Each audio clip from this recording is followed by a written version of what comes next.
Verso a verso. La palabra de Dios, el único alimento verdadero para su vida espiritual.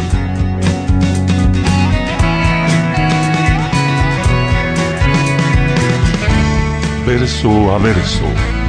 Una presentación de Capilla Calvario, Guatemala.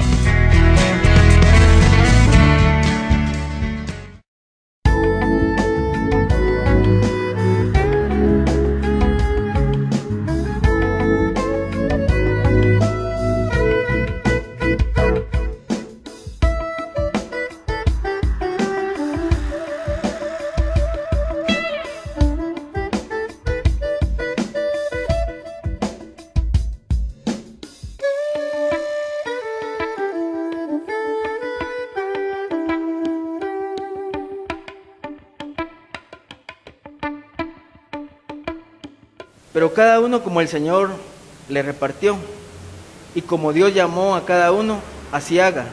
Esto ordeno en todas las iglesias. Fue llamado a alguno siendo circunciso, quédese circunciso. Fue llamado a alguno siendo incircunciso, no se circuncide.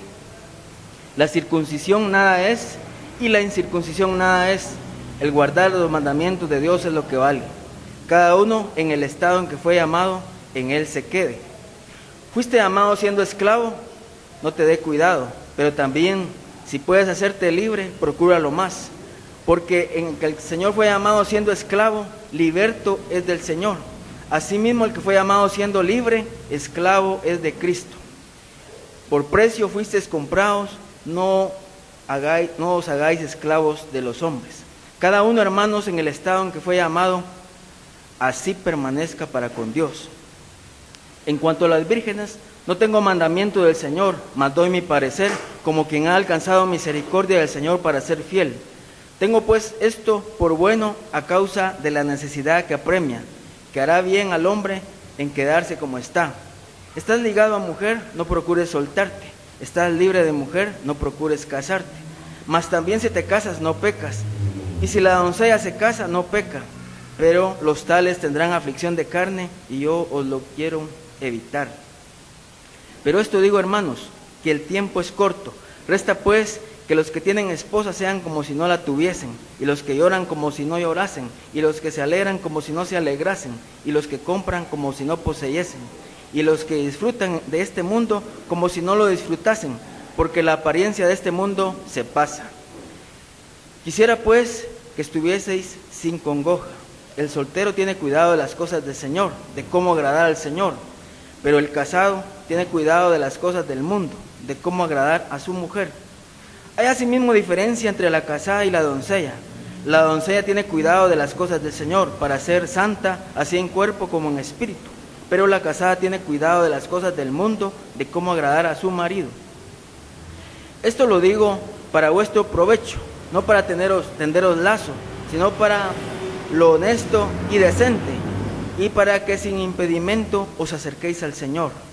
Pero si alguno piensa que es impropio para su hija virgen, que pasa ya de edad, y es necesario que así sea, haga lo que quiera, no peca, que se case.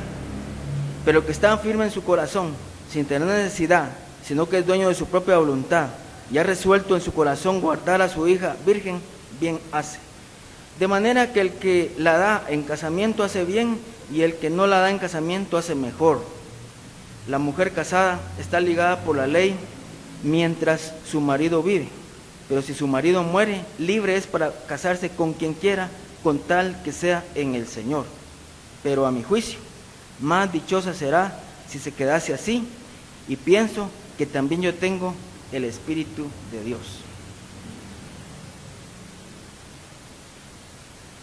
Es alarmante el estado en que se encuentra la familia hoy en el siglo XXI, especialmente en los círculos de la sociedad no redimida por la sangre del Señor, pero incluso dentro de las iglesias cristianas.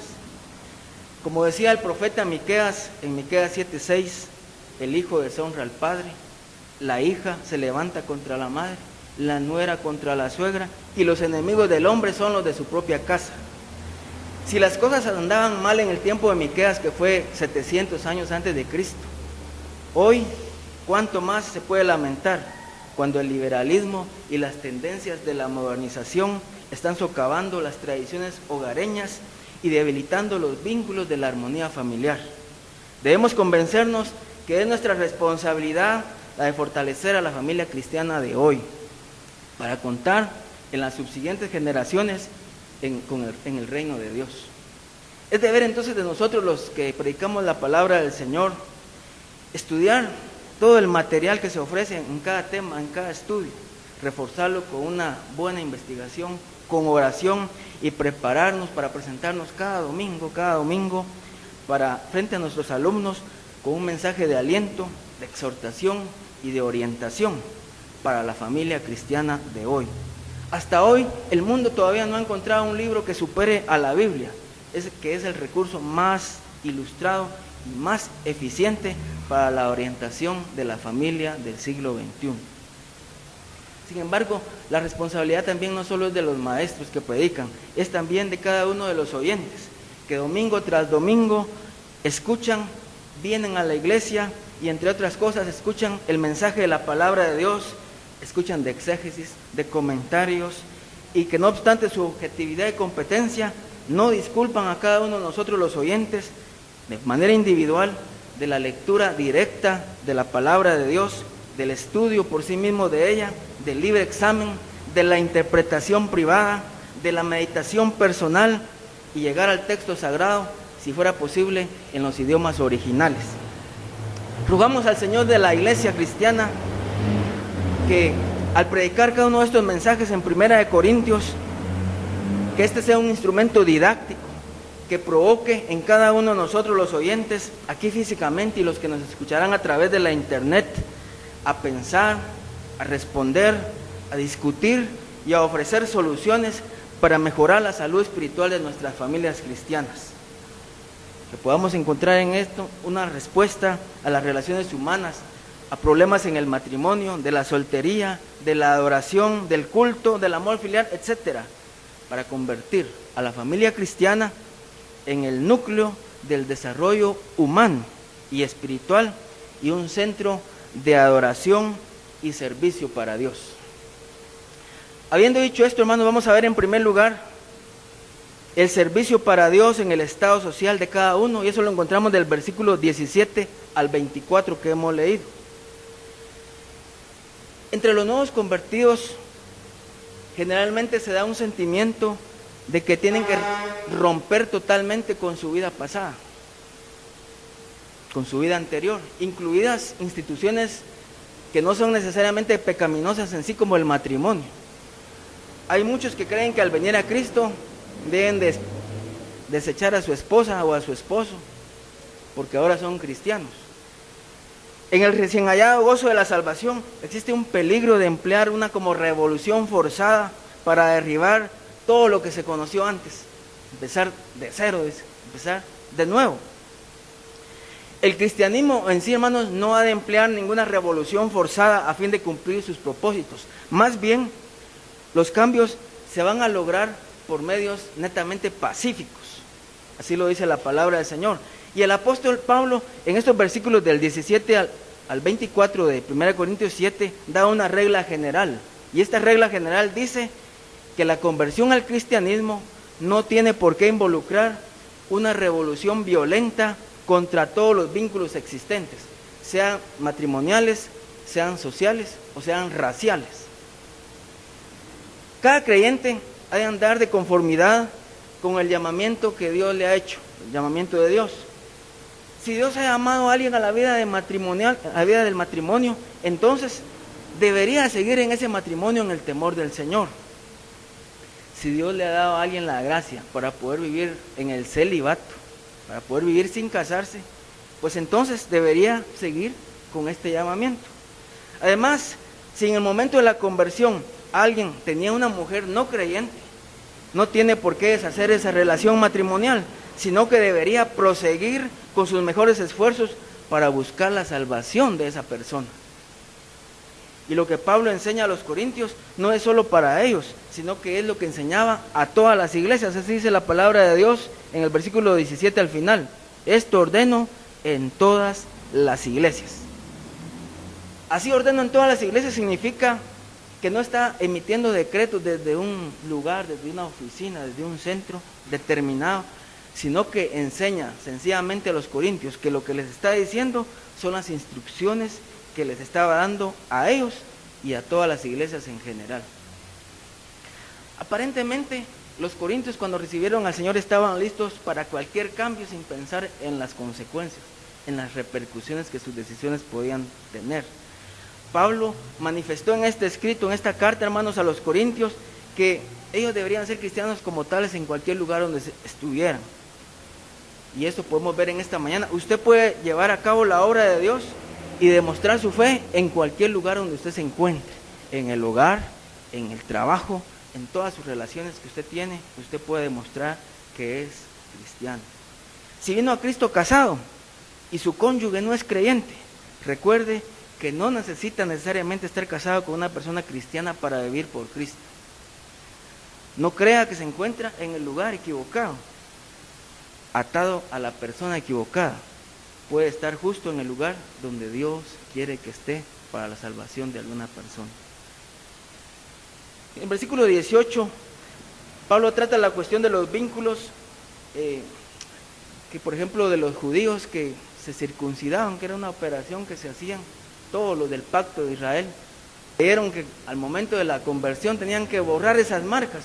Sin embargo, el apóstol Pablo les está diciendo, fue llamado a algunos siendo circunciso, quédese como está. Y fue llamado a algunos siendo incircunciso, ¿a qué se va a circuncidar? Es decir, no nos hagamos bolas. Aquí la palabra de Dios está clara, cada quien en el estado en que Dios lo llamó a cada uno.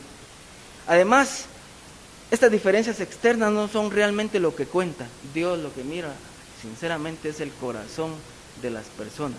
No son ritos, no son marcas, no son cosas exteriores que se hacen, sino que lo que Él toma en cuenta es nuestro corazón, nuestra sinceridad. Entonces, si alguien era judío, se había circuncidado y acepta al Señor, que se quede como está. Si alguien era pagano, ¿para qué se va a circuncidar? Quédese como está, dice la palabra del Señor. Siguiendo con el versículo 19, por lo que toca a la esencia del cristianismo, el apóstol dice que la circuncisión no es nada y la incircuncisión tampoco. Lo que realmente importa, dice el versículo 19, es guardar la palabra de Dios. Eso es lo fundamental acá, esta es la clave, el meollo. Guardar los mandamientos del Señor. Eso es de veras lo que nos debe interesar. No ritos por acá, ritos por allá, sino lo que dice las Sagradas Escrituras. En otras palabras, Dios se cuida de lo interior, no de lo exterior. Las relaciones en la vida no tienen por qué necesariamente ser violentadas y abandonadas por la entrada del cristianismo. Más bien, por la fe cristiana, el creyente ha subido, podríamos decir, ha sido llevado a un estado elevado, a una posición que es superior a todas las circunstancias actuales. Según el versículo 20, ahí está la regla general nuevamente, que cada uno se quede con Dios en el estado en que fue llamado. Esto naturalmente se refiere solo a aquellos llamamientos que naturalmente no son pecaminosos intrínsecamente hablando.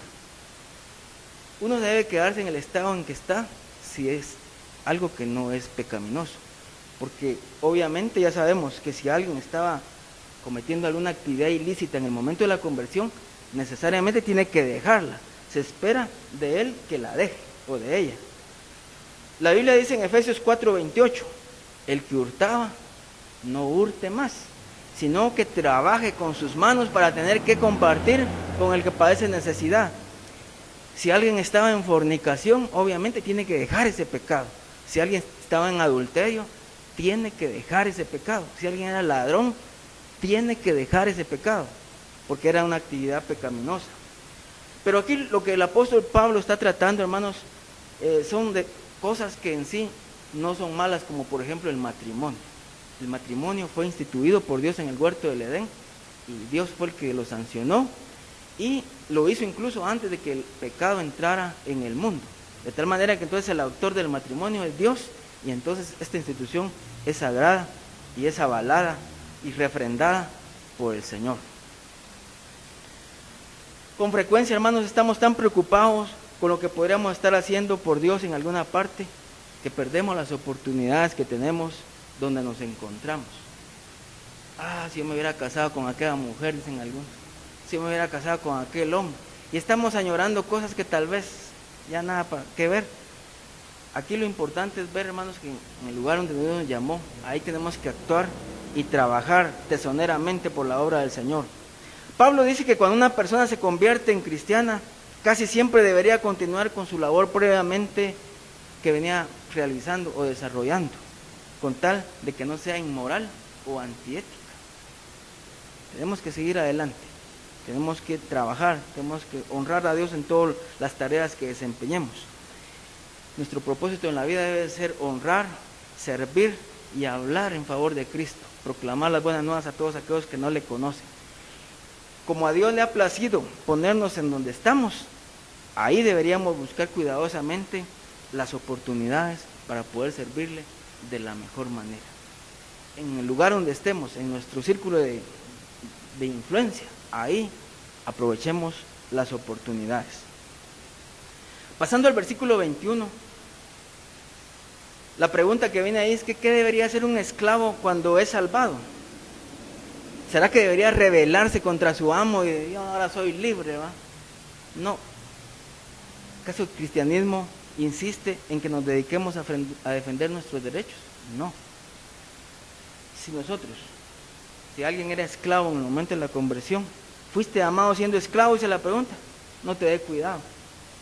En otras palabras, eras esclavo en el momento de convertirte, no te preocupes indebidamente. Por eso dice el apóstol Pablo, puede ser un esclavo y sin embargo gozar de las más altas bendiciones que Cristo Jesús nos da a través del cristianismo. Pero también dice el apóstol ahí, si puedes liberarte, si puedes pagar tu libertad, procúralo más. Adaptándolo hoy a nuestro siglo XXI, usted tiene un trabajo, siente que está esclavizado y no puede hacer nada, ya se siente que está. Procure su libertad. Podríamos buscar otro trabajo donde podríamos optar a una mejor remuneración y estar más libres para poder tener disponibilidad de tiempo para servir más al Señor. Entonces, si puedes conseguir tu libertad, dicen algunos que dice este versículo, aprovéchala. Y otros creen que este pasaje significa que si un esclavo pudiese conseguir su libertad, que el cristianismo no le exige que aproveche tal libertad. Y de veras eso es lo que hizo Cristo, que siendo en forma de Dios se humilló y vino aquí y por nosotros murió. Entonces, hermanos, ese debe ser el sentir cristiano. Pasando al versículo 22, dice que el que fue llamado en el Señor siendo esclavo es liberto del Señor. Esto significa, hermanos, que cuando venimos a Cristo estábamos esclavos del pecado y de la maldad y ahora estamos libres. ¿Cuántos están libres en esta mañana? Si no estamos libres, Jesucristo es el único que nos puede dar verdadera libertad, y esa libertad solo Él la puede dar. Cuando habla aquí, hermanos, eso no significa que un esclavo era completamente libre, así físicamente hablando, sino que era un manumetido, se dice, o sea, era uno que obtenía su libertad. En otras palabras, un hombre era esclavo, mis hermanos, al convertirse, pero no importaba, podía ser libre, era libre en el Señor. Y a pesar de que físicamente estuviera tal vez atado a una cadena, que tuviera un amo cruel, ahora era libre por la gracia de Jesucristo del poder del pecado. Ahora era un esclavo atado, y aunque fuera libre, dice ahí el versículo 22, si fuiste salvo siendo libre, ahora eres esclavo de Jesucristo. Qué paradoja, ¿verdad? El apóstol Pablo y muchos otros de los apóstoles, cuando escriben sus cartas, al principio dicen, Pablo, esclavo de Jesucristo. Pedro, siervo de Jesucristo. Y eso nos da la idea de que aunque ellos eran libres físicamente, ahora eran esclavos, atados de pies y manos, ligados al Salvador, ligados al Señor. Y esa es la más maravillosa libertad que puede obtener un hombre, la libertad que Jesucristo puede dar. Dice la palabra de Dios en San Juan 8, así que si el Hijo os libertare, seréis verdaderamente libres completamente. Pasando al versículo 23, este es bien bonito el versículo. Dice que fuimos comprados por un precio. Hermanos, a usted y a mí no nos costó nada nuestra salvación, absolutamente de pura gracia, de puro regalo. Sin embargo, al Señor Jesucristo le costó su vida, su sangre en la cruz del Calvario. O sea, el precio no fue por oro, plata, ni dólares, ni euros, ni ninguna moneda de este mundo, sino que fue un precio inapreciable, invaluable, la sangre preciosa de Cristo Jesús. Entonces, si Cristo nos compró con su sangre y nos redimió, estábamos como en el mercado los esclavos. Él fue y pagó con su sangre por nuestros pecados. Ahora lo que nos queda es no volver a hacernos esclavos de los hombres, dice el versículo 23. Por precio fuisteis comprados, no os hagáis esclavos de los hombres. Hemos hablado aquí muchas veces que hay veces que hay creyentes que se vuelven como esclavos de sus líderes religiosos, ¿no? Una mirada que les hagan y los tienen como que fueran un Dios. Sin embargo, la palabra de Dios nos dice que nuestro único Dios es Jesucristo. Dios es el único que merece nuestra oración, nuestra lealtad, nuestra pleitesía, nuestra adoración, y no ningún otro hombre. El ser comprados con precio significa dos cosas. En primer lugar, la muerte de Jesús compró nuestra liberación del pecado para que nos acercáramos a Él y lo hagamos por la pura gracia de Dios, porque no podíamos comprar. Y en segundo lugar, esta misma muerte afectó a la persona. Ahora hay un cambio de dueño y somos de Cristo como nuevas criaturas de Él. Antes éramos esclavos del pecado, del mundo y del diablo, pero ahora somos hijos de Dios, ahora somos libres para la honra y gloria del Señor. En este contexto en el que Pablo está hablando, hermanos, se daban casos donde hombres libres se vendían como esclavos con tal de pagar alguna deuda que tuvieran.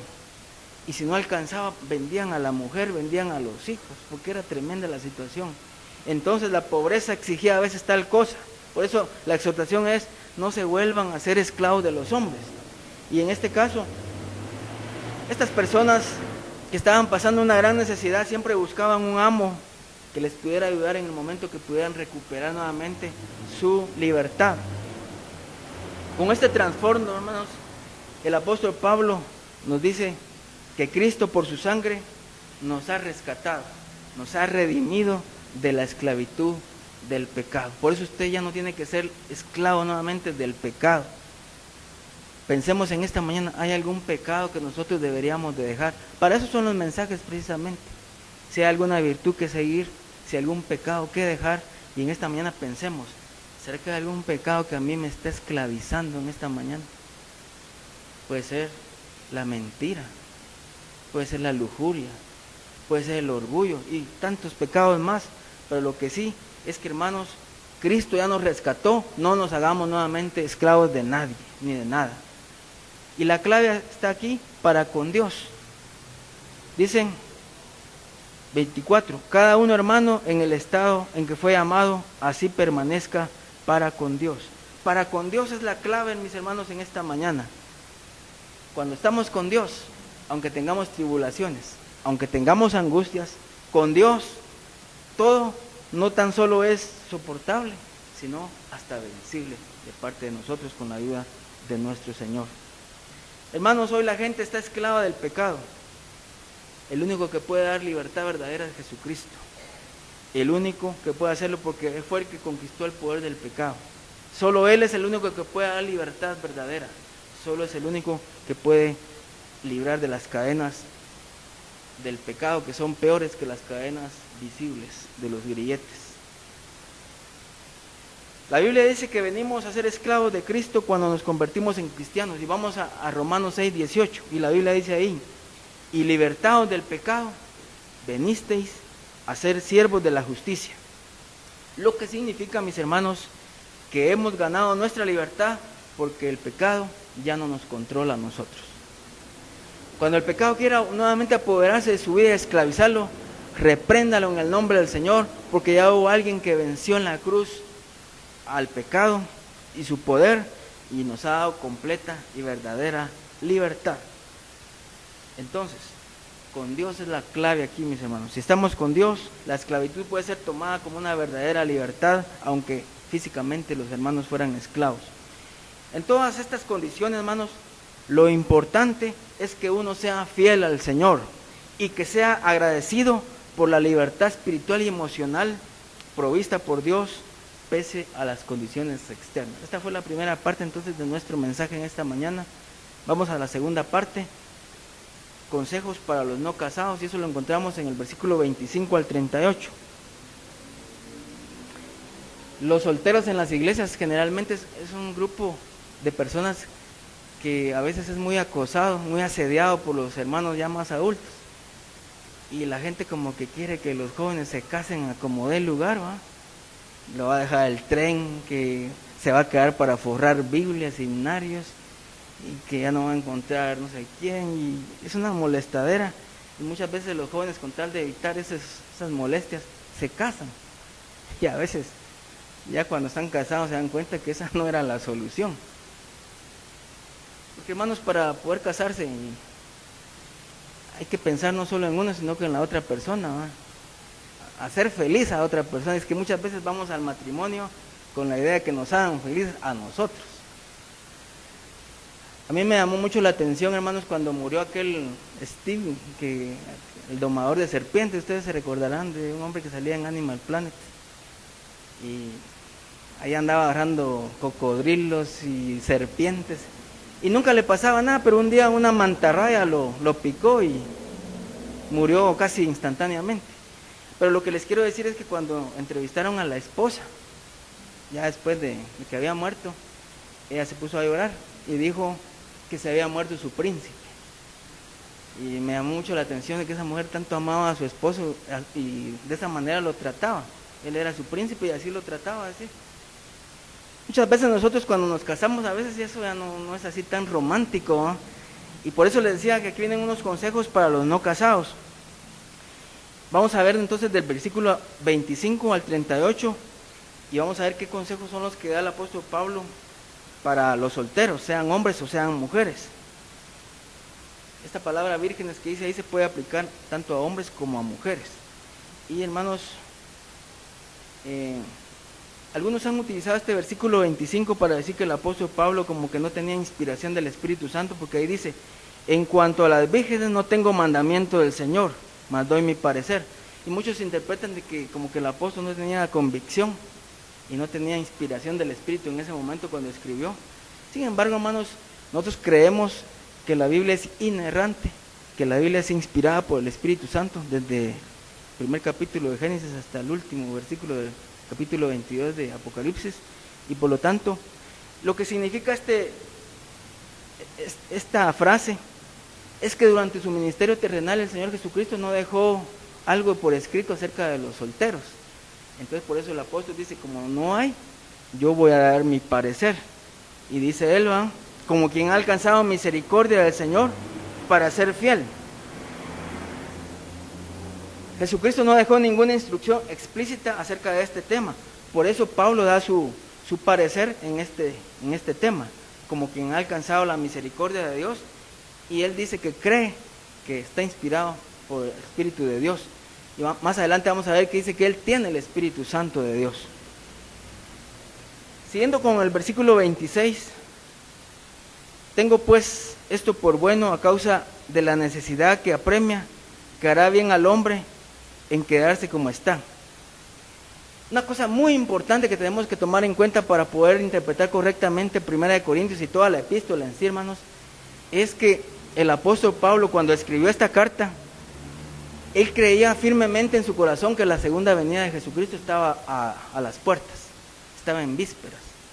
Entonces él lo que quería era como tener en la gente un sentido de urgencia para que emplearan el poco tiempo que tenían para buscar al Señor, y que no se entretuvieran tanto en cosas así como el matrimonio, porque el matrimonio, como vimos el domingo pasado, los primeros 17 versículos, ya no le da mucho tiempo a un hombre o a una mujer para servir al Señor de tal manera como lo puede hacer un joven, un soltero que tiene completo uso de su tiempo, está libre Y se puede ir si quiere al fin del mundo a predicar el evangelio. En cambio un casado, un soltero, ya no puede hacer, una mujer casada no puede hacer esto. Entonces, tengamos muy en cuenta y tengamos en mente esto, que el apóstol Pablo creía que Cristo ya iba a venir en su tiempo, que ya el Señor estaba a las puertas. Y yo, hermanos, de igual manera en esta mañana yo creo que Cristo pronto viene, hermanos. Hablando aquí de la familia, hermanos, cuando vemos esto que la institución del matrimonio está siendo pisoteada, hermanos, ahora con esto de la homosexualidad, el lesbianismo, matrimonios gays, hermanos, que todas esas cosas ya nos están viniendo aquí a nuestra Guatemala. Yo creo que el juicio de Dios pronto va a caer sobre esta tierra. Yo creo firmemente que Cristo pronto viene. Y por eso, de igual manera como hacía el apóstol Pablo, la recomendación especial es que mejor busquemos al Señor de todo corazón. Y si alguien es soltero o soltera y pretende servir al Señor, la mejor forma sería hacerlo en ese estado. Porque no es que el soltero sea más santo que el casado, sino que tiene más oportunidad, tiene más tiempo, tiene más libertad para poder servir al Señor de la mejor manera. Por lo general es bueno ser soltero a causa de la aflicción que está sobre nosotros, dice el apóstol Pablo. Al ser solteros, sufrirían menos y tendrían mayor libertad para dar su vida en favor de la causa de Cristo, porque cuando el Señor Jesús llamó a varios, les hizo la aclaración de que por causa de Él podrían incluso perder la vida.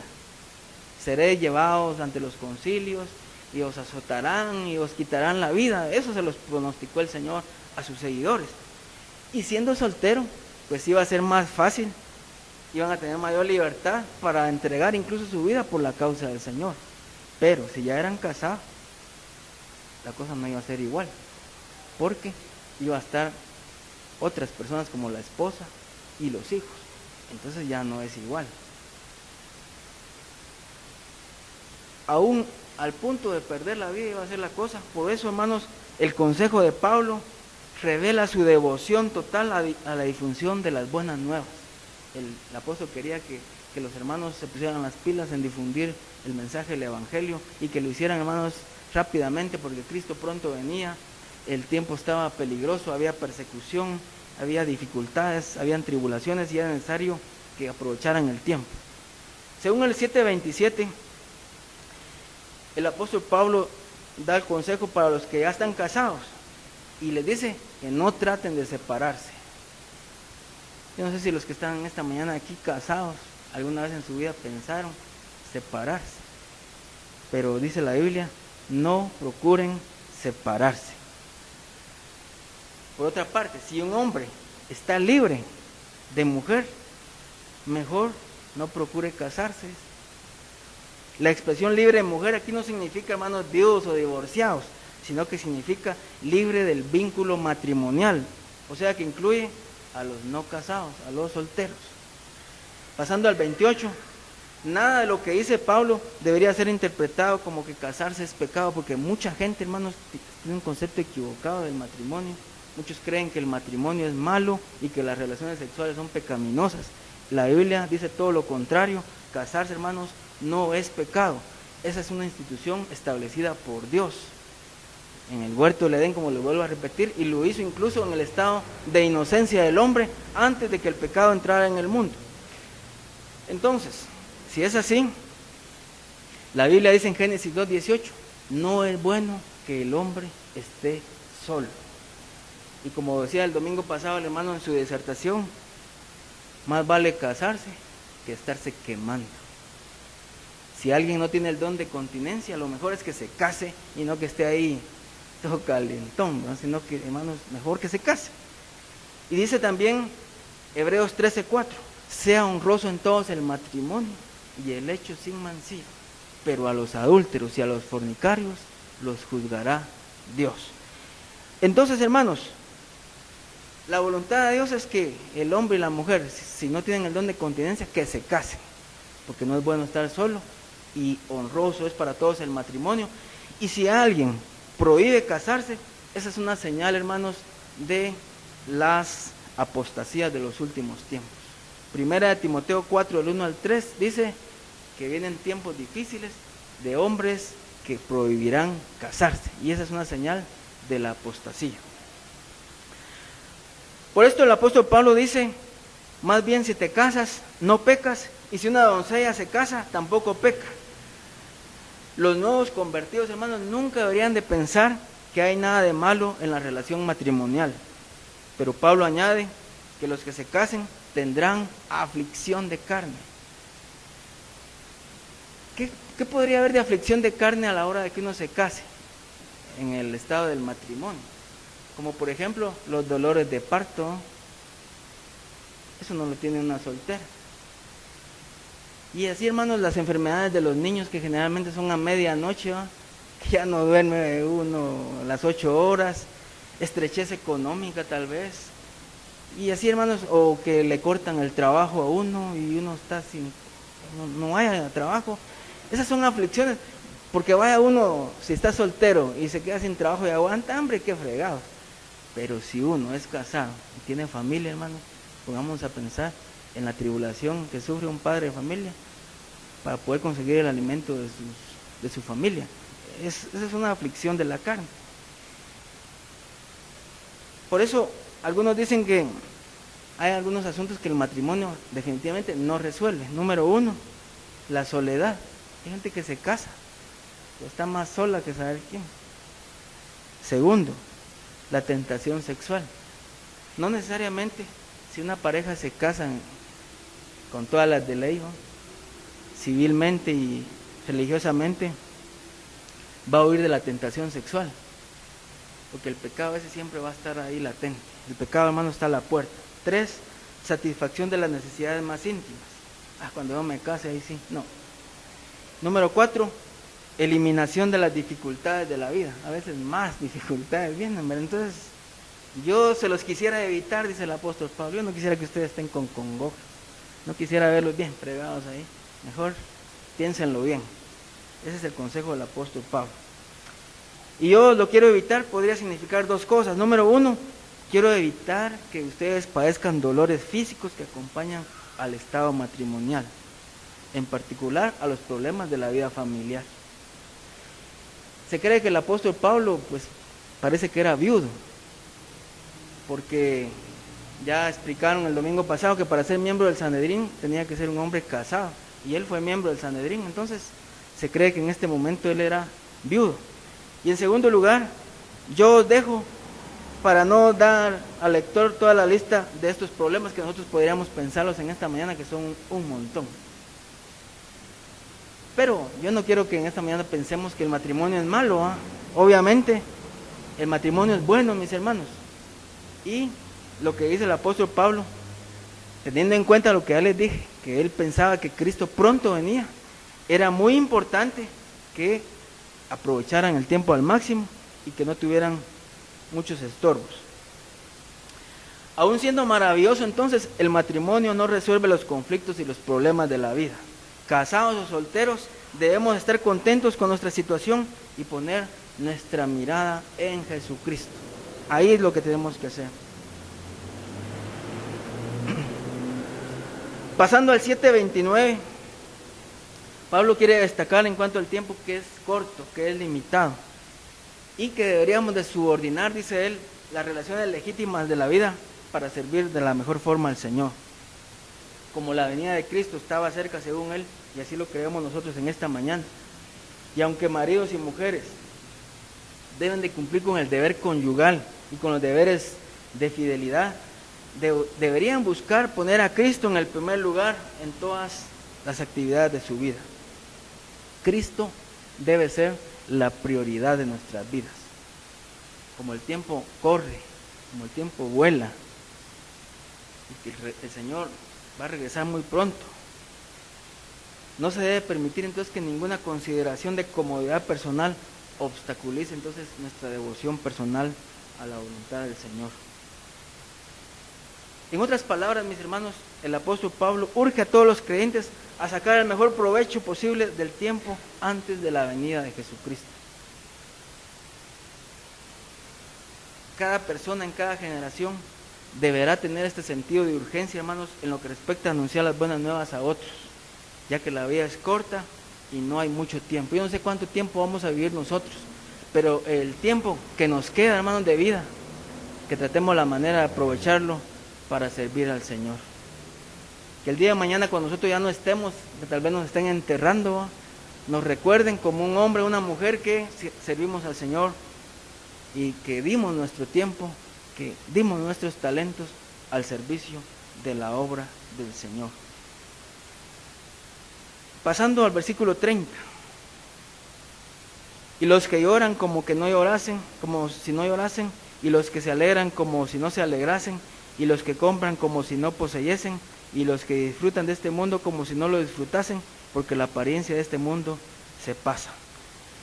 Los pesares y los goces y las posesiones de esta vida deben de recibir un puesto indebido, no deben de recibir un puesto indebido de preeminencia en nuestras vidas. Todo debe quedar supeditado, subordinado, hermanos, a nuestros esfuerzos por aprovechar las oportunidades para servir al Señor. Al vivir nuestra vida en esta tierra, es inevitable que tengamos ciertos contactos con las cosas del mundo. Y hay un legítimo uso, por ejemplo, hermanos, los alimentos, los vestidos, las posesiones materiales, todo eso es bueno y hay que aprovecharlo. Sin embargo, esas cosas no deberían ser el fin de nuestras vidas. No deben ser como nuestro Dios. Filipenses 4:19 dice así: cuyo Dios es el vientre, que solo piensan en lo terrenal.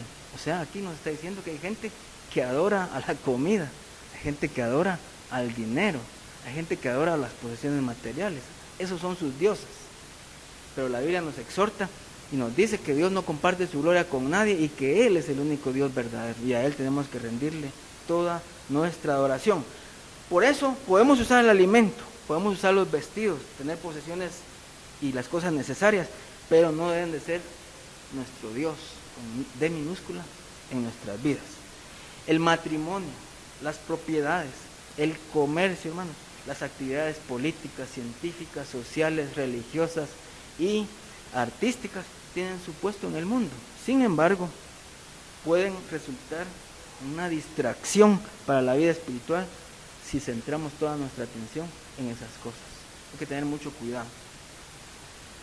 La expresión final que en el versículo 31, que dice que la apariencia de este mundo pasa, está tomada y prestada del teatro. En ese tiempo habían teatros y ahora también, ¿verdad?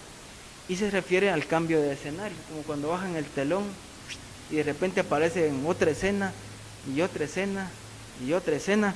Esa es la idea. Y eso denota la transitoriedad de lo que vemos a nuestro alrededor. Como decía un filósofo griego, nunca te bañas 2 veces en un mismo río, porque todo está cambiando. Entonces, hay una transitoriedad en el mundo, hay una cosa efímera, pasajera, y Shakespeare lo dijo en estas palabras: todo el mundo es un escenario, dijo él, y todos los hombres y las mujeres son meramente actores, tienen sus salidas y sus entradas, y durante su tiempo un hombre puede ejercer muchos papeles: papel de niño, de hijo, de joven, de casado, de padre, de abuelo, etc. Y así podemos mencionar también de las mujeres. Pablo apremió a los creyentes no en lo referente al matrimonio, el hogar o la seguridad financiera como la meta más importante de la vida. No deberíamos de vivir la vida, hermanos, presionados por las preocupaciones de este mundo, como por ejemplo deudas, hipotecas, presupuestos, las inversiones, y que eso nos va a impedir cumplir con la obra de Dios. Por eso hay que tener mucho cuidado en todo lo que nosotros hagamos en nuestra vida, y en todo tenemos que pedirle la dirección al Señor. Máxime hablando de esto del matrimonio, hay que pedirle mucho al Señor la dirección, porque hermanos, eso de buscar una buena esposa, un buen esposo, es como buscar una aguja en un pajar. Por eso el apóstol Pablo está haciendo mucho eco en esto. Yo quisiera que ustedes no tuvieran esa aflicción. Yo le quisiera evitar esos problemas. Sin embargo, si ustedes no tienen el don de continencia, mejor cásense y que les vaya bien con la vida del Señor. ¿Por qué decimos esto? Porque, por ejemplo, los hombres que ya están casados tienen que pensar en responsabilidades terrenas y deberían de poner toda sus ganas, su esfuerzo en poder cumplir sus metas. Por ejemplo, comprar una casa, un terreno, pagar las colegiaturas de los hijos, la ropa, el calzado, y tal vez pensando en un ahorro, etcétera. Por eso dice, el casado está pensando en las cosas del mundo, dice, está pensando en cómo agradar a su esposa. La esposa pensando en cosas del mundo, de cómo agradar a su marido, dice. Por eso, hermanos, muchos al leer este versículo 30 y 31 creen que el apóstol Pablo era estoico, pero realmente, hermanos, era muy diferente la forma de pensar de los estoicos y de la filosofía de vida del apóstol Pablo. Los estoicos, hermanos, dentro de su sistema de valores, apelaban para que hubiera una indiferencia total, una apatía contra las cosas externas de este mundo, hermanos, sobre todo las que producían placer o dolor. El verdadero estoico, decía, tenía que disasociarse, desligarse enteramente de su condición externa para encontrar el karma, ¿no? Para encontrar la verdadera felicidad, decían ellos. Por eso incluso hasta sufrían. Por eso cuando alguien sufre, sufrió estoicamente, porque están apelando a la postura que tenían estos filósofos. Pero hay una gran diferencia entre lo que pensaban estos y el apóstol Pablo. Es radical y fundamental la diferencia. Porque, hermanos, lo que el apóstol Pablo tenía como base era su escatología, ¿verdad? Su convicción de la pronta venida de Jesucristo a esta tierra para juzgar a los vivos y a los muertos. Nos iba a cambiar totalmente todo el sistema socioeconómico y político y todo lo que hubiera en el mundo. Entonces, hermanos, por eso el apóstol reconoce que el llanto, la alegría, las adquisiciones materiales, tanto como la falta de ellas, y los logros, tanto como los reveses, son relativos y son pasajeros. Hoy podemos perder, mañana podemos ganar. Hoy es tiempo de llorar, mañana es tiempo de reír. Esa es la idea, como dice Eclesiastés 3, todo tiene su tiempo. Según el versículo 32, 1 Corintios 7, 32, Pablo quiere que los cristianos estén sin congoja, porque dice que el soltero se preocupa de las cosas del Señor, de cómo agradar a Dios. Obviamente no todos los solteros tienen 100% la mentalidad de agradar al Señor, porque yo miro que hay una gran indiferencia, una gran pasividad en muchos. Lo que quiere decir Pablo es que la soltería ofrece la oportunidad para servir a Dios de una forma que no la ofrece el estado ya de casado. Máxime si son un montón de muchachitos, ¿no? Hay una gran responsabilidad y hay una gran atención, y hermanos, ya queda poco tiempo. Por eso se está resaltando que el soltero tiene más libertad, más capacidad, más tiempo, ¿no? Para servir al Señor. Pasando al 7:33, dicen, pero el casado tiene cuidado de las cosas del mundo, de cómo agradar a su mujer. Y hermanos, aquí la vida matrimonial exige del hombre que agrade a su mujer. Tiene obligaciones adicionales en las cuales pensar, aparte de cualquier ser humano común y corriente. Es que eso del matrimonio, hermanos, es una gran responsabilidad. De veras, cuando uno está en el altar y le están preguntando, ¿promete usted amar a esta mujer en la pobreza, en la riqueza, en la enfermedad? Uno a veces no mide las consecuencias y no se pone a pensar en todo lo que va a suceder a lo largo de la vida matrimonial. Pero, hermanos, la idea es que hay obligaciones, hay responsabilidades. Si un hombre está casado, ha limitado su campo de acción, dijo alguien. Si es soltero, puede ir hasta los confines de la tierra para predicar el evangelio. O sea, hay libertad. Por eso es que los jóvenes tienen más actividad misionera, que se van a otros países y no importa, no hay problema. En cambio, los casados sí tienen que tener más carga en ese sentido. 7:34. Hay asimismo diferencia entre la casada y la doncella. La doncella tiene el cuidado de las cosas del Señor para ser santa así del cuerpo como del espíritu, pero la casada tiene cuidado de las cosas del mundo, de cómo agradar a su marido. Aquí, hermanos, hay necesidad de una explicación. Muchas personas creen que las solteras son más santas que las casadas, y eso es error, eso es falso. La idea es, hermanos, de ser santas del cuerpo con espíritu. No significa que el estado de soltería sea más santo, sino que sencillamente puede estar más separada así del cuerpo con el espíritu para servir en la obra de Dios. No es esencialmente más pura, pero sí su tiempo está más libre para servir al Señor. Asimismo dice, la casada se preocupa por las cosas del mundo. Eso no significa que las casadas sean mujeres mundanas, que solo piensan en lo terrenal, sino que tienen muchos quehaceres: lavar ropa, trastos, planchar, hacerle la comida, preparar la lonchera a los niños, ir a dejarlos, ir a traerlos. Hermanas, el trabajo de una esposa es bien polifacético, es bien amplio y a veces infravalorado, ¿eh?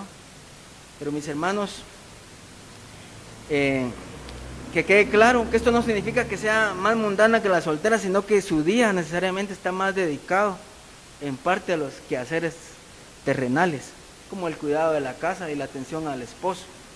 Y todas estas cosas, hermanos, son legítimas y son correctas. Y Pablo no está ni criticando a las esposas, ni tampoco, hermanos, las está menospreciando. Sinceramente, lo que él está haciendo es decir que una soltera tiene más oportunidades de servicio y tiene más tiempo que una casada. Ya lo he repetido varias veces y ojalá que, hermanos, se nos quede claro en esta mañana qué es el significado de todo este pasaje. Algunas personas viven muy presionadas con la idea de que deben de casarse, porque creen que esa va a ser la solución a sus problemas. Creen que solo así van a ser completos en la vida si tienen a su lado un cónyuge. Pero Pablo subraya una gran ventaja en cuanto a quedar solo: el potencial de una mayor concentración en Cristo y su obra. Si usted está soltero, use esa oportunidad especial que tiene para servir a Cristo con todo su corazón. Qué bonito es servir al Señor, hermanos, en la juventud, y qué bonito también servirle en el estado matrimonial. Hay algunas razones para no casarse, fíjense, hermanos, según estos versículos 33 y 34. Y estas se basan, en primer lugar, en la decisión de dedicarse por completo a la obra de Dios. En segundo lugar, que los intereses del soltero varían con relación a los del casado. Y en tercer lugar, que las preocupaciones del soltero son más personales, porque tienen que ver solo con él mismo y no tanto con terceras personas como es la esposa y los hijos. Pasando al versículo 35. Pablo no está dando una enseñanza para poner a la gente bajo un yugo de esclavitud. Sencillamente está instruyendo a la gente para su propio provecho personal, para que piensen acerca de sus vidas y de su servicio al Señor, teniendo, hermanos, a la luz todo lo que dice aquí la palabra del Señor. Su actitud es que el celibato es bueno y posibilita que las personas sirvan sin distracciones al Señor. Pero por lo que Pablo respecta, cada uno, dice él, es libre de escoger el matrimonio o el celibato. La Iglesia Católica Romana influye para que hombres y mujeres se dediquen al celibato. Sin embargo, hermanos, como dice la Biblia, que el que no tiene el don de continencia es mejor que se case y no que se queme. Por eso es que se dan grandes aberraciones sexuales, ¿verdad? Hay muchos que están inmiscuidos en actividades pederastas, homosexualidad, lesbianismo. Para no ir tan lejos, hace poco la noticia de una monja en Argentina, ¿verdad? Que, hermanos, unos curas que hicieron averías con los niños. Entonces, hermanos, mejor casarse que estarse en esa situación quemando y haciendo aberraciones. El apóstol Pablo por eso dice aquí que se debe escoger entre el celibato o el matrimonio. Y el apóstol no quiere tenderle un lazo a nadie, que cada quien tome la decisión y que cada quien haga lo que bien le parezca bajo la dirección del Señor. Pasando al versículo 36 al 38, quizás son los versículos más mal comprendidos de este capítulo y quizás de toda la epístola. Muchos dicen que el pater familia en el derecho romano era una persona que tenía un poder casi omnímodo sobre toda la familia. Es decir, la mujer, los hijos, los animales y todas las posesiones eran netamente de él. Y él tenía la última decisión sobre incluso las vidas de las personas. Por eso muchos piensan que aquí está diciendo que si le preguntan a un padre que dé a sus hijas en casamiento o no. Otra interpretación, hermanos, traduce virgen como desposada. Y el pensamiento aquí sería que Si alguien se casa con su desposada o prometida, no peca, porque si deja de casarse con ella, es mejor, dice aquí el apóstol Pablo. Este punto de vista está repleto también de dificultades. La mejor explicación sobre este pasaje, hermanos, es traducir esta palabra virgen como virginidad. Y la idea es que alguien, sea hombre o mujer, toma la decisión de mantenerse en su estado célibe de por vida. Y hace bien, dice aquí la palabra de Dios, pero si decide casarse, no peca, no hay problema. Hay una versión que dice, pero si alguien cree que no se comporta apropiadamente con su virginidad, si es ya de edad madura y así debe hacerse, haga lo que quiera, no peca, cásese. Pero el que está firme en su corazón, sin tener necesidad, sino que es dueño de su propia voluntad y ha resuelto en su corazón guardar su virginidad, hace bien. De modo que el que se casa hace bien y el que no se casa hace mejor. Y ahí está la mejor explicación. En otras palabras, un hombre o una mujer ha llegado a su edad madura, en la plenitud de su vida, y considera que tiene el don de continencia, no peca si se casa. Y si cree que lo mejor es servir al Señor y quedarse célibe toda su vida, no hay ningún problema. Así lo puede hacer. No hay lazo, no hay ninguna cosa mala para él. Si alguien ha decidido servir al Señor sin distracciones y tiene el suficiente dominio propio, de modo que no tiene necesidad de casarse, si ha decidido mantenerse en un estado célibe, y esto con vistas a glorificar a Dios en su vida y en su servicio, entonces hace bien.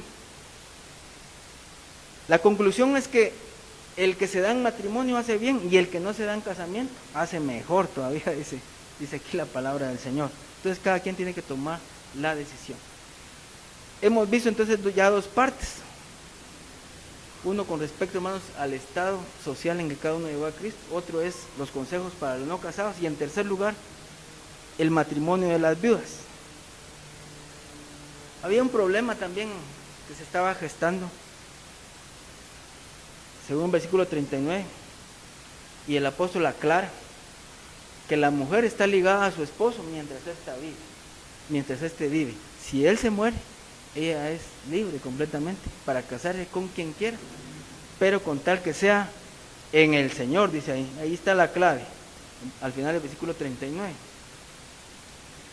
A muchos les parece extraño que el apóstol Pablo diga eso, porque en otro pasaje, por ejemplo, 1 Timoteo, el apóstol recomendaba que si una viuda se quedaba joven, todavía, en edad casadera, mejor que se casara, ¿sí? Y aquí dice que no. Entonces, al parecer, aquí el apóstol Pablo está dando una información general, y en 1 Timoteo está dando una información más específica sobre un caso específico. Lo importante aquí, hermanos, es que una mujer y un hombre, durante la vida del cónyuge, están atados al amor, como dice la canción, pero al morir uno de ellos dos, entonces sí quedan libres para casarse, con tal de que sea en el Señor. Pero, dice el versículo 40, a mi juicio, más dichosa será si se quedara así, y pienso que también yo tengo el Espíritu de Dios. La idea del apóstol Pablo es que si se queda soltera por viudez, es muchísimo mejor. Pero si no tiene el don de continencia, es mejor que se case. Conozco un caso de una persona, ¿no? Se quedó viuda, el esposo no era cristiano, ella era libre para casarse con cualquiera, con tal de que fuera en el Señor. Sin embargo, optó por juntarse con un hombre que tenía mujer. Entonces ahí se volvió un problema mucho más complejo y más serio. Y en primer lugar, no se está en la voluntad de Dios, está en adulterio. Y la Biblia dice, no erréis, que los adúlteros, ni los fornicarios, ni los afeminados, ni los que se echan con varón heredarán el reino de los cielos. Entonces, en conclusión, en general los hermanos han de permanecer en los estados sociales o raciales o matrimoniales que les son propios, con referencia especial al matrimonio, a la circuncisión y a la esclavitud. El celibato, hermanos, es honorable, pero el matrimonio es lo normal en este mundo de pecado y de maldad. Pablo se preocupa por el servicio de los hermanos y solo desde este punto de vista se ve que la libertad es conveniente. Sin duda, la iglesia de los tiempos apostólicos vivía a la expectación de la segunda venida del Señor, lo que tendía a quitar la importancia del testimonio a largo plazo, como por ejemplo con una familia ya formada, puesto que los guías se fijaban tanto en que Cristo pronto vendría, hermanos no le dieron tanta importancia a esto y preferían que los hermanos mejor se dedicaran en cuerpo y alma al Señor. El hermano y la hermana son libres para casarse o no, con tal de que sea en el Señor. Según el mismo apóstol Pablo, el prohibir casarse es una herejía, según 1 Corintios 4:3. La viuda es libre en este asunto, pero le conviene recordar los consejos del apóstol Pablo. Puede casarse con quien quiera, pero solo que sea en el Señor. Y más que casarse con un otro cristiano es buscar la voluntad de Dios. Porque se puede casar con otro cristiano, pero tal vez fuera de la voluntad de Dios. Pero lo mejor es casarse en el Señor, o sea, conforme a la voluntad de Dios. Alternativamente, podría una viuda mantener su libertad en vista del servicio del Señor y dentro de las circunstancias especiales que regían la iglesia de Corinto. Hermanos, que el Señor les bendiga en esta mañana y orémosle al Señor, que el Señor bendiga nuestros hogares. Como dice un himno, ¿va? Cuando las bases de este mundo tiemblan y el mal corrompe nuestra sociedad, nuestras plegarias hacia ti se elevan por la familia, por la humanidad. Nuestros hogares guarda, Señor, y que tú los libres y los bendigas en santa unión. Señor, te damos gracias en esta mañana por tu palabra, que cada uno de nosotros, Señor, al escudriñar este pasaje, como decíamos al principio, que seamos retados para preguntar, para cuestionar, para inquirir, para investigar, Señor, para estudiar a fondo las verdades eternas de tu palabra, y que esto nos sirva, Señor, como un aliciente para poder ir a nuestras casas a estudiar concienzudamente, inteligentemente tu palabra, Señor, con mucha oración y apropiándonos, Señor, de los estudios que otros han hecho al respecto, para que tengamos, Señor, lo más cerca a la verdad de lo que querían decir los escritores originales, Señor. Bendice, Padre Santo, nuestros hogares. Bendice, Señor, nuestras familias que son la base de la sociedad, Señor. Bendice, Señor, todas las familias cristianas que componen esta iglesia, Padre Santo. Bendice a los padres, a las madres, a los hijos, que podamos dar un buen testimonio como hombres y como hombres de Dios, Señor, responsables.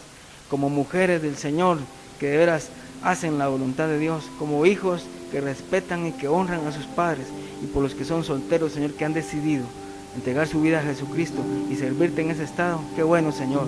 Dios mío, yo te pido que bendigas a nuestra sociedad guatemalteca, Señor. Ahorita que vienen estos tiempos malos, Señor, los que vienen estas olas de otros países, Señor, con corrupción, matrimonios homosexuales, Señor, qué asco, Señor, qué mal. Yo te pido, Señor, que tengas misericordia en nuestro país, que tengas compasión, Señor, y a esas personas que no te conocen, que ni siquiera les da vergüenza, como dice tu palabra, se han avergonzado, no, antes bien, como